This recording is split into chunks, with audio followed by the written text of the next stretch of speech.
নমস্কার বন্ধুরা, রাশি বেঙ্গলি চ্যানেলটিতে সবাইকে স্বাগতম।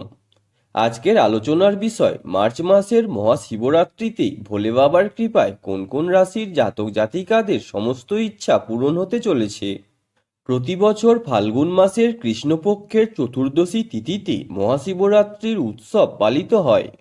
এই বছর 8ই মার্চ 2024 তারিখে মহাশিবরাত্রির উৎসব পালিত হবে। এই দিন ভোলে বাবার ভক্তরা শিব মন্দিরে দর্শন ও পূজার জন্য আসেন। যদিও ভগবান শিব তার সমস্ত ভক্তকে ভালোবাসেন, তবে কিছু রাশির জাতক রয়েছে যাদের ওপর তার বিশেষ আশীর্বাদ রয়েছে। এই ভাগ্যবান রাশিগুলি হল মেষ রাশি। মেষ রাশির জাতকদের জন্য মহাশিবরাত্রির উৎসবটি খুব বিশেষ বলে মনে করা হচ্ছে।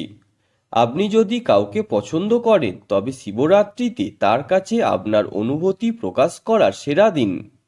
এই সময়ে মেষ রাশি জাতক জাতিকাদের বাড়িতে শুভ অনুষ্ঠানের আয়োজন করা যেতে পারে। এই দিন শিবাষ্টক পাঠ করা আপনার জন্য খুব শুভ হবে। মিথুন রাশি।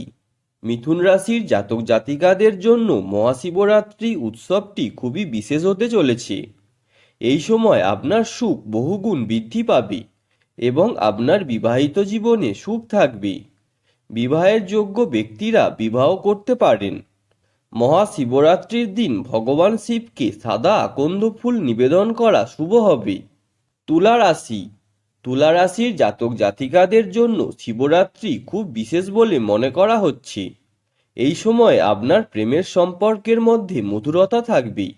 আপনার সম্পর্কের বিষয়ে আপনার পিতামাতার সঙ্গে কথা বলুন, আপনি সফলতা পাবেন। এই সময়ের মধ্যে আপনি কোনো ধর্মীয় স্থানে যেতে পারেন। এই সময়টা আপনি আপনার পরিবারের সঙ্গে কাটাবেন, আনন্দের পরিবেশ থাকবে। তুলা রাশির জাতকরা শিবলিঙ্গে 7টি সুগন্ধি সাদা ফুল অর্পণ করুন। এছাড়াও শিব চল্লিশা পাঠ করা শুভ হবে। কুম্ভ রাশি। কুম্ভ রাশির জাতকরা মহাশিবরাত্রিতে মা পার্বতী এবং ভগবান শিবের আশীর্বাদ পাবেন। এই সময় আপনার বিগড়ে যাওয়া কাজ সম্পন্ন হতে শুরু করবে। এই সময় পুজোর প্রতি আপনার আগ্রহ থাকবে। আপনি যদি বিদেশ ভ্রমণের পরিকল্পনা করে থাকেন তবে তা শীঘ্রই সম্পন্ন হবে। কুম্ভ রাশির জাতকদের আর্থিক অবস্থার উন্নতি হবে এবং দুশ্চিন্তাও শেষ হবে। কুম্ভ রাশির জাতক জাতিকাদের মহাশিবরাত্রির দিন শিবলিঙ্গে ভস্মের ত্রিপুণ্ড লাগাতে হবে। এছাড়াও ভোলানাথকে অপরাজিতা ফুল অর্পণ করুন। এই সমাধান আপনার জীবনে সুখ বয়ে আনবে।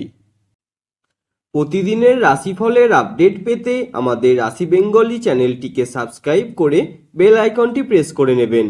ধন্যবাদ।